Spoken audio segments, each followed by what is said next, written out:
Bueno, bienvenidos nuevamente a un espacio geográfico, continuando con el dossier de charlas, el cual intenta mostrar la relación entre pueblos originarios y el fenómeno de globalización. En el día de hoy vamos a explorar el caso más exitoso de organización e institucionalización de demandas de pueblos originarios. Específicamente nos estamos refiriendo a Bolivia, y para tal motivo contamos con la participación de Agustina Garino, quien nos gustaría que se presente. Agustina, bienvenida. Buenas a todos. Bueno, yo soy Agustina Garino, soy licenciada en Relaciones Internacionales, magíster en Integración Latinoamericana por la Universidad de 3 de Febrero y bueno, ahora estoy estudiando el doctorado en Ciencias Sociales de la UBA y estudio temas de movimientos sociales y la incidencia de los movimientos sociales en la política exterior, específicamente de Bolivia, y el rol de la acción colectiva transnacional y la acción y digamos el impacto que tiene sobre todo en los niveles regionales.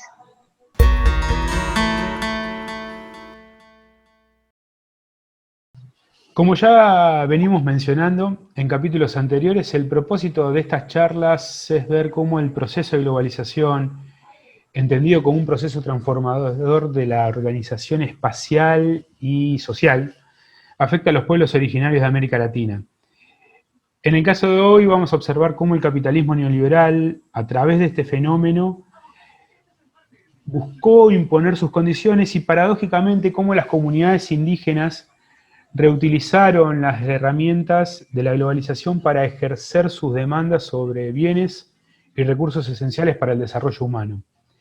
En este caso seguramente resaltaremos el liderazgo de Evo Morales y el rol que ha tomado el Estado boliviano, pero para no adelantarnos quisiéramos comenzar a preguntarle a Agustina qué son los movimientos sociales indígenas y cómo fue el proceso de incorporación de las demandas en la acción colectiva. Bueno, primero me parece que es importante aclarar, o por lo menos lo que yo considero cuando apelo al concepto de indígena. Cuando hablo de pueblos indígenas o indígenas, me refiero a las culturas que habitaron el territorio americano antes de la conquista y que sufrieron la colonización y genocidio, digamos, el genocidio que impartió, no sé, las coronas españolas, portuguesas en este territorio. Eso básicamente, y también para aclarar que toma el término indígena un poco también como lo hace Rodolfo Stavenhagen, que dice que el término indígena implica también cierta como crítica, como un concepto crítico que conlleva toda esta crítica de lo que sucedió, lo que le sucedió a esos colectivos y esos pueblos, y por eso no vamos a hablar ni de nativos ni de aborígenes, sino de indígenas, naciones indígenas y pueblos indígenas, y movimientos, ¿sí? Hecha esta aclaración, me parece que para poder responder tu primera pregunta, estaría bueno entender cómo es un poco la composición social de Bolivia como Estado, ¿sí? La población total de Bolivia es cercana a los 11.500.000 personas, más o menos en el 2019 era eso, según el Instituto Nacional de Estadística. Y acá se presenta como cierta paradoja porque en el censo del 2012, cerca de un 40,6% aproximadamente se autodescribían como miembros o que pertenecían a algún pueblo indígena, ¿sí? Que es digamos, para América Latina, es uno de los países con mayor cantidad de habitantes que se describen como miembros de estas comunidades.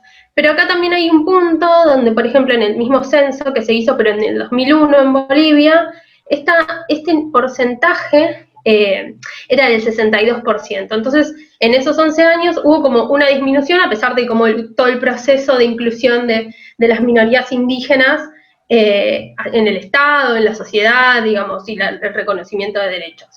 Eso es algo que por ahí llama la atención. Básicamente tiene que ver por muchas cuestiones. Hay que entender que cuando se apela a la variable indígena, en estos censos se apela a la identidad, y como sabemos la identidad no es una categoría estática, ¿sí?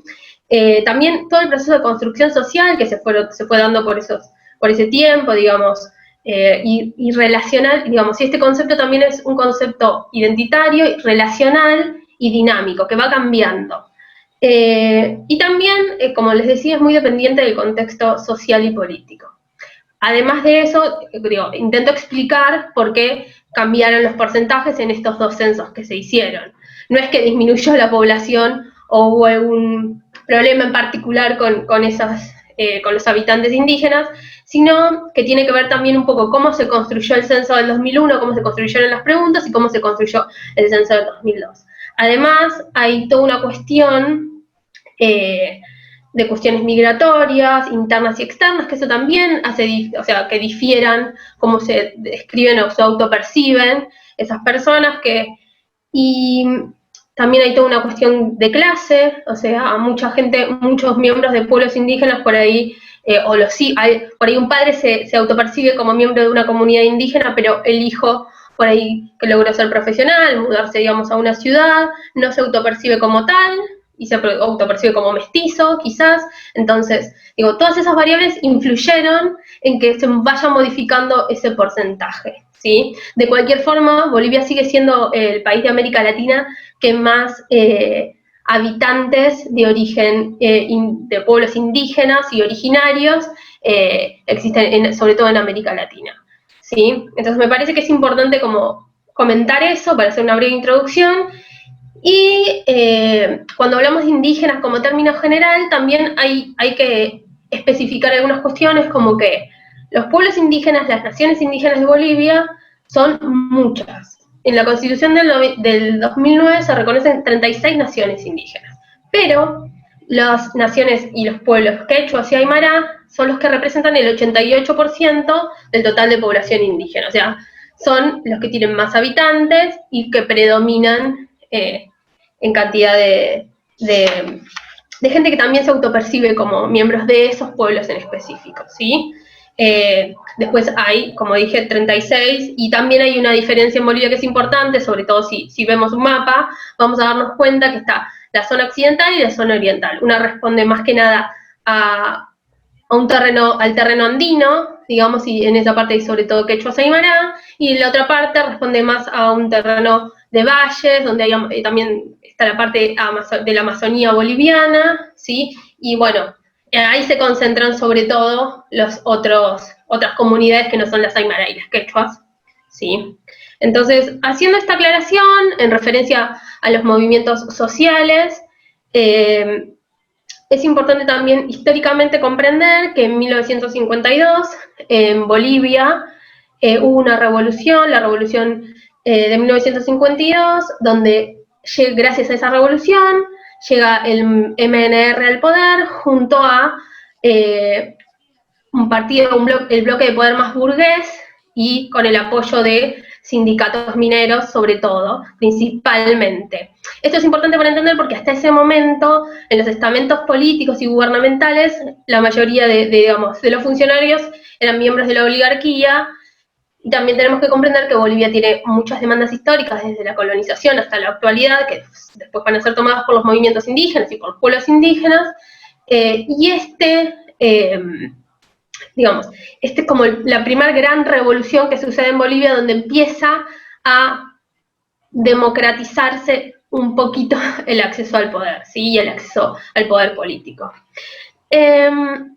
Bueno, en 1952 hasta 1964 se da esta revolución, y el partido del MN, digamos, y el partido del MNR llega al poder y tiene sucesivas presidencias hasta el 64, que se da un golpe de Estado, ¿sí?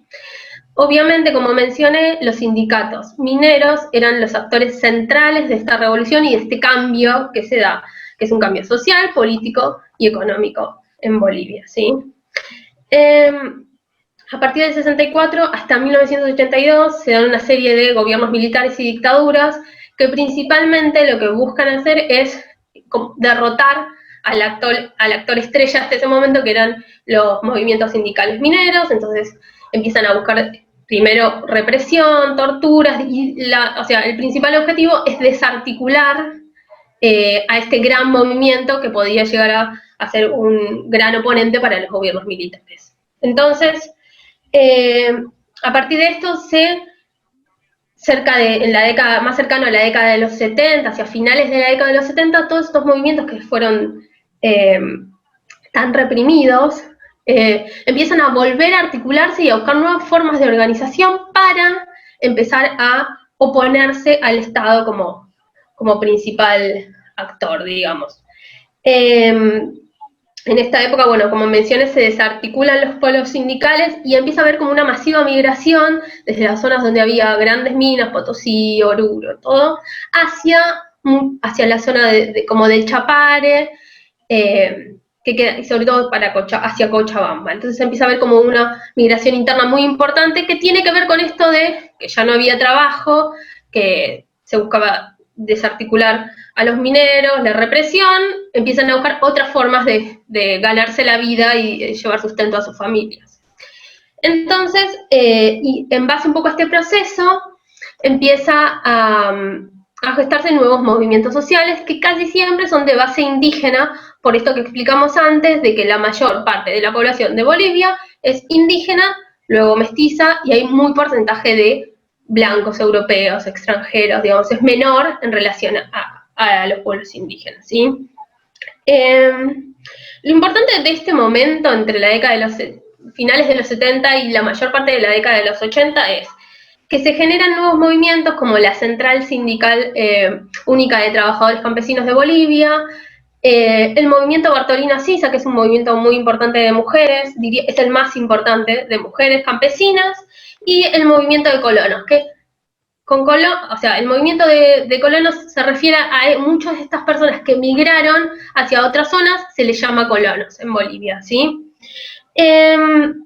Parte de estos movimientos toman demandas históricas que tienen las comunidades indígenas bolivianas y demandas como más actuales, más contemporáneas a ellas. Entonces, digamos, lo que se produce al interior de esos movimientos y por qué se crean es este choque de demandas y confluyen en sus objetivos, digamos, ¿sí?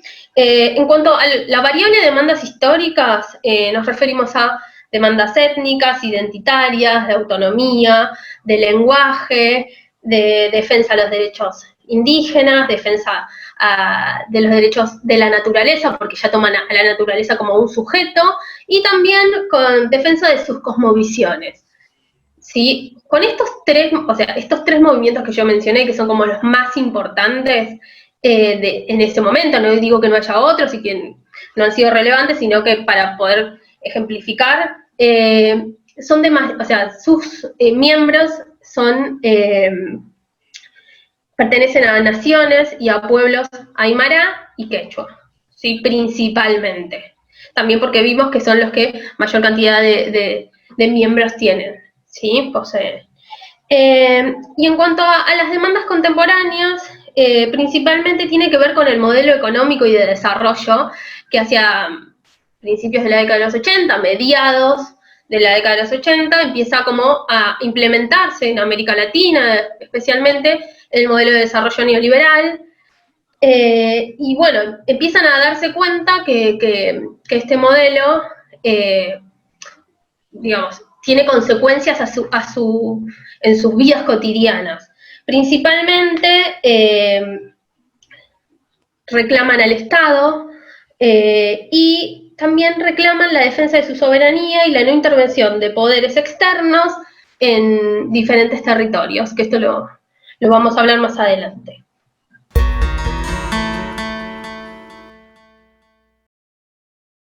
En esta línea que estabas planteando, justo con estas últimas cosas que me decías del avance del neoliberalismo, quisiera preguntarte cuáles son las consecuencias justamente del neoliberalismo y la globalización en la acción colectiva indígena, particularmente en los movimientos sociales en Bolivia. Bueno, un poco con lo que mencionaba antes, digamos, la acción colectiva, los movimientos sociales de base indígena campesina empezaron a como fortalecerse paulatinamente. Su principal, digamos, objeto de disputa u oposición era el Estado, y tiene que ver con todo este periodo de implementación de políticas económicas, sociales, neoliberales, ¿sí? Entonces, ya hacia la década de 1990, donde vemos que se plasmó en pleno estas políticas en Bolivia, poco a poco las organizaciones sociales de base indígena fueron ampliando sus bases, y también se fueron cohesionando. Entonces vas a ver que en ese momento muchos de estos movimientos sociales terminan conformándose en federaciones, confederaciones, o lo que hacen es, si bien un solo movimiento puede haberse como masificado y generarse y crear una confederación, lo que hacen también es juntarse con otros movimientos que sobre todo son de base indígena campesina y logran confluir en sus demandas, en sus reclamos, y siguen teniendo ese, digamos, ese núcleo opositor que siempre es el Estado, ¿sí? Hay que entender que el Estado, como la mayoría de los estados latinoamericanos en ese momento, era un Estado promercado, era un Estado mínimo y básicamente liberal, ¿sí? En Bolivia, como en todos los países, creo que fue uno de los peores, donde más se implementaron y más caso, digamos, los miembros del Estado le hicieron al consenso de Washington, por así decirlo, en cuanto a privatizaciones, y, digamos, no sé, diría se cortaron derechos, es una forma bastante coloquial, pero sí no se reconocieron un montón de derechos sociales, sobre todo digamos, a la población indígena, digamos, en estos años de tan álgido neoliberalismo, digamos, ¿sí? Básicamente, como dijimos antes, estos movimientos sociales se opusieron a estas políticas aperturistas, premercados liberales, y es el principal rival el Estado de los movimientos sociales. Desde 1990 hasta el año 2003 ocurren unas marchas bastante masivas que se llaman marchas por la dignidad, la soberanía y el territorio, que comienzan siendo unas marchas, o sea, con pequeña cantidad de pueblos indígenas, de comunidades y de movimientos sociales, que marchan hacia la paz para hacer todos digamos, estos reclamos que vienen, que se juntan, como decían, demandas históricas y demandas como más contemporáneas, y van a la paz porque, digamos, es el lugar de la sede del gobierno. Estas marchas son muy importantes, este año se cumplieron 30 años y son la base del cambio que posteriormente se va a dar en Bolivia, ¿sí? Y son las bases de voy a mencionar 3 sucesos y conflictos que son los más relevantes en Bolivia y que son consecuencias del neoliberalismo, la globalización, etc. Uno es la guerra de la coca, que en realidad es el conflicto por el cultivo de la coca. Otro es la guerra del agua, que es el conflicto por el usufructo del agua potable. Y otro es la guerra del gas, que es también otro conflicto que se genera por la exportación de gas por puertos chilenos a Estados Unidos. Voy a hablar sintéticamente de estos 3 conflictos y explicar por qué son tan importantes, ¿sí? La guerra de la coca básicamente comienza en la zona del Chapare, que es en Cochabamba, en una zona de cultivos, donde se cultivaba la hoja de la coca. Obviamente quienes los cultivaban eran miembros de los pueblos y de las naciones originarias y que son campesinos. Ahí es donde comienza a gestarse la principal organización y la más importante de toda Bolivia, que es el movimiento de cocaleros, ¿sí? Si vemos ahí el principal líder del movimiento de los cocaleros es Evo Morales, y si después haces un análisis de líderes, militantes, vas a ver que muchos de ellos pertenecieron al gobierno del MAS en algún momento, ¿sí? Básicamente lo que sucedía en esa época, digamos, como consecuencia de la implementación del neoliberalismo, de la globalización y de la intromisión de poderes externos en el territorio boliviano, tiene que ver con que en ese momento había una gran campaña en contra de las drogas a nivel internacional, y decían que el cultivo de coca era un cultivo que que era la base para después generar cocaína. En cambio, los movimientos sociales los movimientos sociales indígenas lo consideran como un cultivo ancestral. También hay que entender cuáles son las características del territorio, que es un cultivo que puede ser cultivado varias veces en el año, que no necesita como reposo a la tierra y un montón de cuestiones más específicas. por eso también ellos estaban cultivando eso. Y en la zona de Chapare, básicamente es una zona de ese cultivo. El Estado se opuso, el Estado reprimió, y el Estado junto a la DEA y junto a organismos internacionales, que el mismo Estado boliviano permitía y cedía soberanía para que ellos lleven a cabo, digamos, las acciones. Las acciones eran represión, muertes, asesinatos, todo lo que se puede imaginar. Digamos, el nivel de represión fue tal contra esos movimientos que cuenta, o sea, voy a hablar de Evo Morales porque es el que seguramente todos conocemos, que en una marcha lo golpearon tanto y hubo tal nivel de represión que miembros de alguna fuerza de seguridad lo tiraron como una zanja pensando que estaba muerto. O sea, digamos, y los asesinatos, hubo un montón de asesinatos, todo por esto, por defender el cultivo, y el Estado quería sustituir ese cultivo por otros tipos de cultivos. Inclusive hubo muchos organismos internacionales y firmaron convenios de cooperación para lograr esta sustitución de cultivos que finalmente no se logró. Y este fue como la base, el organismo y, digamos, la institución o movimiento social más grande y más importante de Bolivia en ese momento. Inclusive se generó las federaciones del Trópico de Cochabamba, son, digamos, las que forma parte de Evo Morales, y también fue como presidente o secretario, que es de las más importantes en cuanto a masividad, acción colectiva, cantidad de representantes, nivel también en el cantidad de personas como que van al choque, digamos, y se presentan en las diferentes marchas y acciones que pretendieron hacer.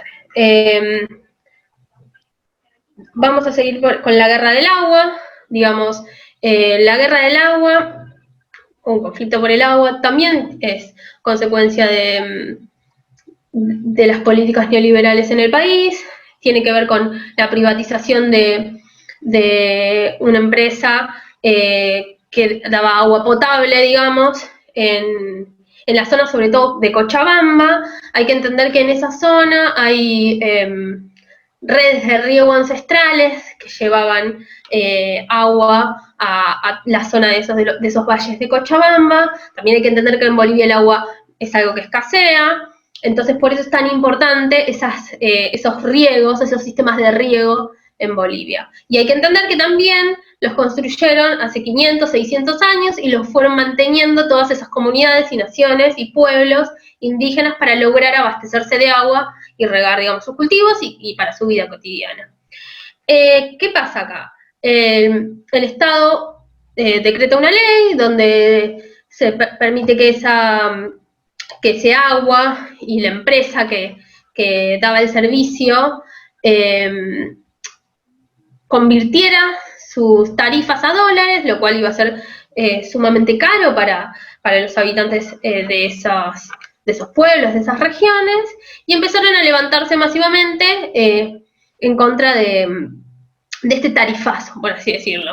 Bueno, tomó tal magnitud que lograron derribar después de varios meses, digo, todo esto lleva acciones como bloqueos, marchas, enfrentamientos, pero consecutivamente durante varios meses. Y en abril del 2000 comienza eso y en ese mismo año logran que se dé marcha atrás en cuanto a esa decisión. Hay que entender que acá también confluyen estas demandas como de larga duración, de la historia larga y de la historia corta de Bolivia, porque, digamos, la cuestión de que esos riegos ancestrales los hayan construido, valga la redundancia, los ancestros de esos pueblos, tenía que ver como mucho con su ideología, con su identidad, con su cultura y defender esa cultura. Entonces, se mezcló la problemática económica de las tarifas junto a la defensa de su cultura, que eso logró la masividad del reclamo y que finalmente debieran volver para atrás. Y la tercera guerra es la guerra del gas, que la guerra del gas, como saben todos, Bolivia tuvo un conflicto con Chile, por eso no tiene salida al mar, no tiene territorio con salida al mar, la guerra del Pacífico, que fue en el siglo XIX, y siguen esos conflictos y Bolivia sigue pidiendo esa salida al mar, digamos, como una causa nacional, ¿sí? Lo que hay que entender es que esta guerra del gas fue en el año 2003. En el año 2003 lo que sucede es que el Estado autoriza la exportación de este gas por medio de puertos chilenos hacia Estados Unidos, también con tarifas muy bajas, y esta es empieza a mezclarse cuestiones como las consecuencias como del mismo neoliberalismo, la implementación de estas políticas, como regalar los recursos del país, empiezan a confluir, y de esto se hace una marcha masiva, un pedido de referéndum, la dimisión del presidente, que es Gonzalo Sánchez de Lozada, digamos, tomó tal masividad que lograron muchos puntos, creo que muchos más de lo que ellos pensaban. También hay que entender que, digamos, cuando los movimientos sociales en Bolivia, la acción colectiva va al choque en algún punto, ¿sí? Van por todo. También hay que entender cuánto tiempo, cuántos años, cuántas décadas, cuántos vienen soportando o no reconociendo los derechos de estos pueblos indígenas, entonces se va acumulando. Entonces esta demanda histórica se va acumulando y en algún momento, digamos, hay una sublevación masiva y una insurgencia popular indígena tan fuerte como la que vemos en estos 3 conflictos, ¿sí? Es importante, bueno, mencionar que la Guerra de la Coca se da desde la década del 80 hasta 2002, 2003. La Guerra del Agua se produce específicamente en el año 2000. Y la Guerra del Gas se produce en el año 2003, que conlleva como a la caída del último presidente como bien representante del neoliberalismo, que era Gonzalo Sánchez de Lozada, que imaginen cuál era el perfil que se había criado en Estados Unidos y ni siquiera hablaba como claro el español. Siempre hablaba como con un acento estadounidense. Refleja un poco cuáles eran los ejes de las políticas y de los políticos en ese momento.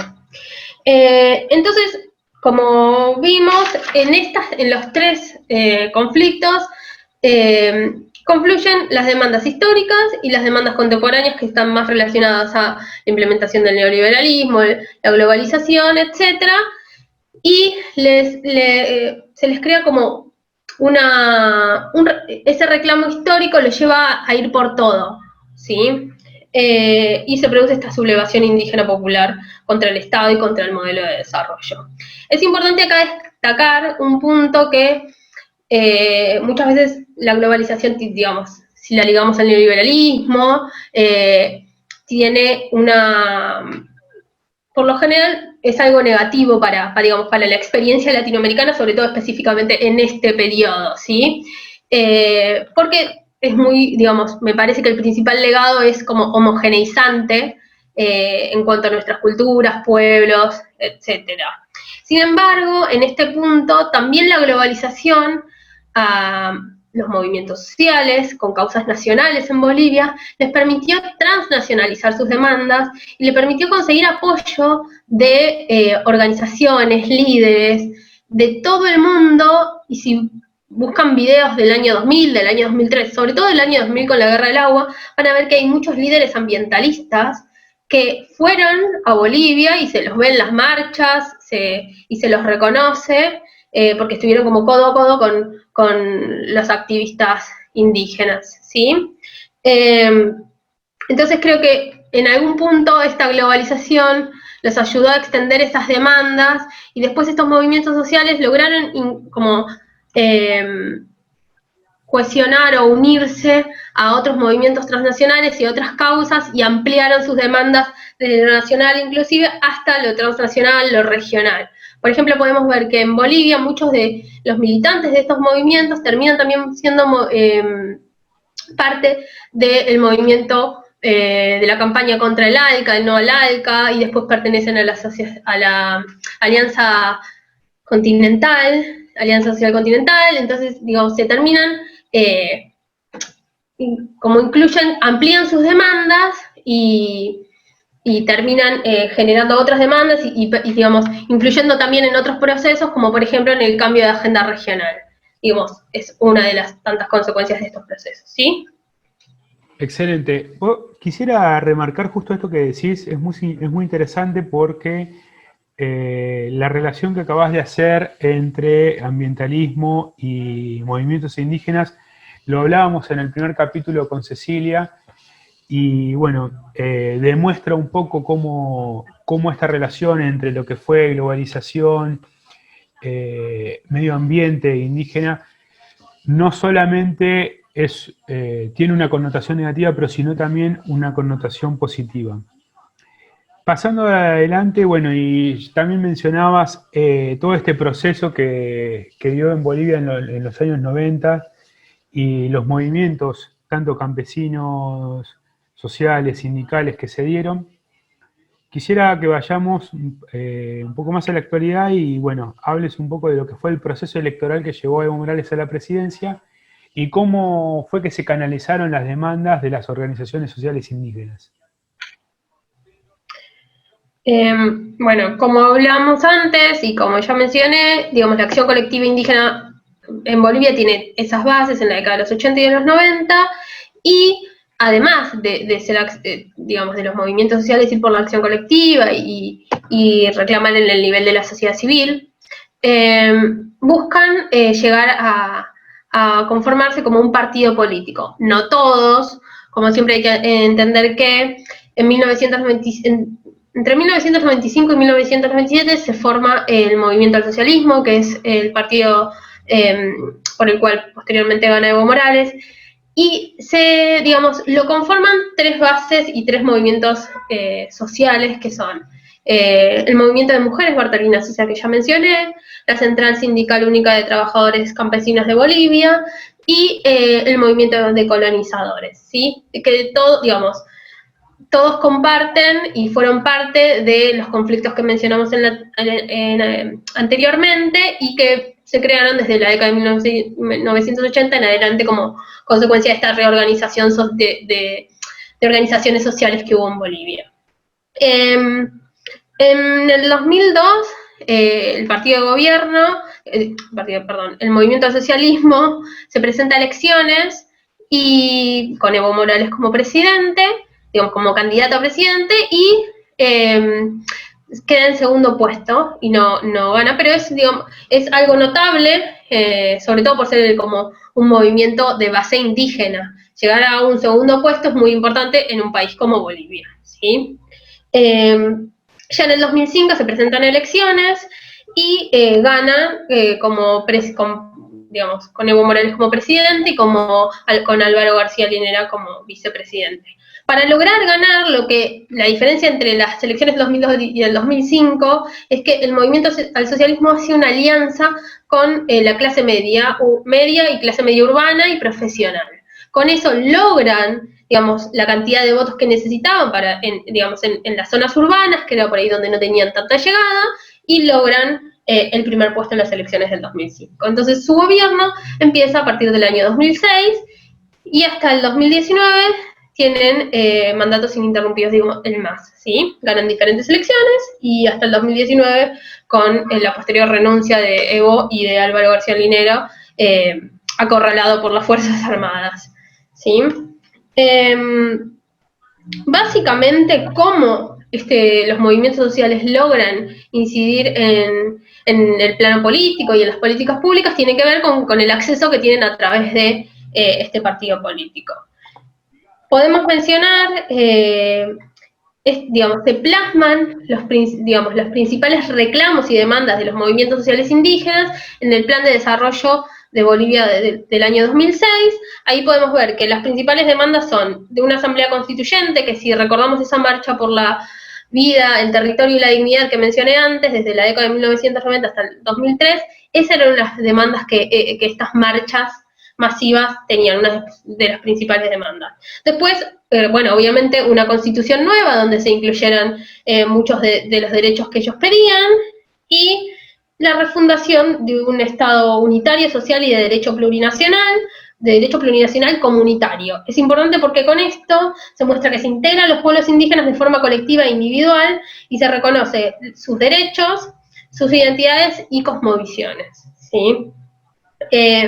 Acá podemos ver que los principales avances, o sea, de los pueblos indígenas y de los movimientos indígenas en políticas públicas y en la creación de una nueva constitución, la del 2009, podemos mencionar que se les reconoce derechos indígenas. Digo, reconocen porque los derechos, o sea, ellos como sujetos siempre existieron. Lo que pasa es que el Estado no les reconocía, no los reconocía como colectivos. Si bien desde la Constitución del 38, a medida que se van modificando las constituciones, se va añadiendo algún término sobre o algún reconocimiento mínimo a los pueblos indígenas, no se hace de la forma que ellos reclamaban, ¿sí?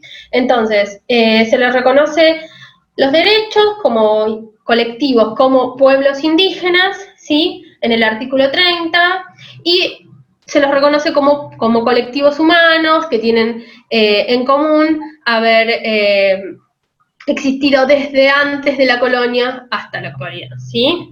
Que comparten instituciones, que comparten identidad, que comparten cultura. Básicamente eso genera, de forma muy general, es el concepto que le otorgan a los pueblos indígenas en la Constitución, ¿sí? Después también hay un nuevo organigrama territorial, en donde se reconocen a los territorios campesinos e indígenas, ¿sí? Y esto deviene en algo que ellos también pidieron mucho, que es la autonomía indígena, ¿sí? La autonomía indígena, que deviene en un autogobierno, y también en la libre determinación de los pueblos. Hay todo un organigrama que va desde los departamentos hasta los territorios indígenas, que lo prevé la Constitución y lo autoriza y, digamos, en algún punto lo legaliza, ¿sí? Si bien llegar a tener ese reconocimiento es un proceso muy largo y vasto, digamos, ya se les empieza a reconocer. Igual esto también de las autonomías en algún punto les puede llegar a jugar en contra, porque vos estás a favor de la libre determinación de los pueblos y de la autonomía indígena, pero también ahí hay todo un tema con la autonomía en Santa Cruz y el pedido de la Media Luna Oriental. Digo, cuando hablas de autonomías estás abriendo el juego para todo, ¿sí? Pero principalmente está pensado para las autonomías indígenas. También se reconoce algo muy importante, que es el derecho a, ellos se llaman la madre tierra, que es como reconocer a la naturaleza como un sujeto de derecho. Por lo tanto, merece los mismos cuidados, y se les reconocen los mismos derechos que a un sujeto político, social, ¿sí? Y se reclama también, digamos, se incluye las cosmovisiones indígenas también en la Constitución. Cuando hablamos de cosmovisiones indígenas, yo siempre me estoy refiriendo a la cosmovisión andina, porque, digamos, en estos movimientos sociales que forman parte del MAS y que, digamos, son los que se movilizaron en la década de los 80 y los 90, principalmente lo conforman las etnias quechuas y aymara. Entonces, quienes llegan, digamos, la cosmovisión predominante es la cosmovisión andina, es la cosmovisión del buen vivir, ¿sí? Inclusive la huipala es una representación de eso. La huipala no representa a todas las comunidades indígenas de Bolivia, ¿sí? Y también se reconoce el derecho al agua como un derecho humano, que tiene que ver con estos conflictos que nosotros vinimos viendo hacia finales de la década de los 90 y principios del siglo XXI, ¿sí? Y por último, en la Constitución se reconocen 36 naciones indígenas y 6 lenguas oficiales, ¿sí? Es uno de los países que que tiene como más lenguas oficiales reconocidas y reglamentadas, digamos, en América y creo que inclusive en el mundo, ¿sí? En cuanto a específicamente políticas públicas, hay políticas públicas en el rango de la educación, de la salud y muy ligadas a las cosmovisiones que yo mencioné andinas, ¿sí? Pero me parece que es interesante ver también cómo las demandas y reclamos de los movimientos sociales indígenas inclusive son llevadas al plano internacional. Y se genera, se crea un plan de política exterior basado en muchos de los ejes que ellos pedían, reclamaban, demandaban, ¿sí? Por ejemplo, me parece muy interesante ver cómo Bolivia articula un nuevo plan de política exterior con el objetivo de buscar liderazgo en el plano internacional en agendas específicas, por ejemplo, como la de los derechos indígenas, para llevar las reivindicaciones indígenas, en la agenda de los recursos naturales, no sé si diría cambio climático, pero sí plasmar esta visión nacional que tenían y llevarla al plano internacional y reconocer a la naturaleza como un sujeto de derecho. También la cuestión de la ciudadanía universal y el derecho al agua potable, al alcantarillado como un derecho humano, también se plasma en diferentes agendas internacionales, y esto se da en planos como principalmente Naciones Unidas y todo el organigrama de reuniones que tienen y que se dan en el marco de ciertas cuestiones, inclusive en los objetivos de desarrollo sustentable, etcétera, ¿sí? Bueno, perfecto. Digo perfecto en el sentido de tu exposición. La verdad es que bueno, has hecho un recorrido histórico de lo que fueron los movimientos sociales indígenas en Bolivia, arrancaste desde los años 50, hablando específicamente de lo que sucedió durante los años 80 y lo que fue el momento neoliberal más fuerte que atravesó Bolivia. Y bueno, creo que un poco como idea de lo que queríamos trabajar se vio perfectamente, no solo cómo la organización de los pueblos indígenas en Bolivia han logrado convertir sus demandas en acción política, sino también cómo el resultado o el proceso que ha dado para que esas demandas sean cumplidas. Primero, llegando al Estado, porque creo que es importante destacar justamente el rol de Evo Morales, y en segundo lugar, cómo estas demandas han tenido eco, han sido canalizadas, se han convertido en política pública. Y qué importante esto último que decías, creo que remarco dos cosas que son muy interesantes. Uno, esto que se da a nivel constitucional. Creo que, digamos, ya estamos hablando, y por eso yo decía al principio que creo que es el caso más acabado. Uno es a nivel constitucional, es la ley suprema de Bolivia. Y en segundo lugar, qué importante esto que decías de la política exterior.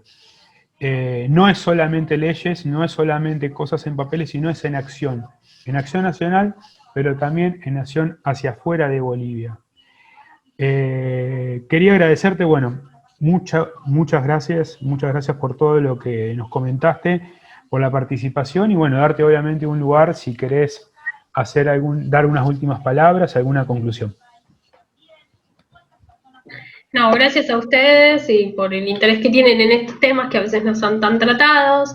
No, me parece interesante, bueno, remarcar que principalmente las comunidades indígenas en Bolivia, que son, digamos, gran cantidad de los habitantes, como mencioné, trasladaron sus demandas a los movimientos sociales indígenas y ellos a través de la acción colectiva, les llevó mucho tiempo, lograron incidir, como vos decís, en el plano político y al final muchos de estos reclamos y todo lo que les costó a estos pueblos, comunidades, movimientos, llevar adelante, digamos, estos reclamos, en algún punto lograron plasmar,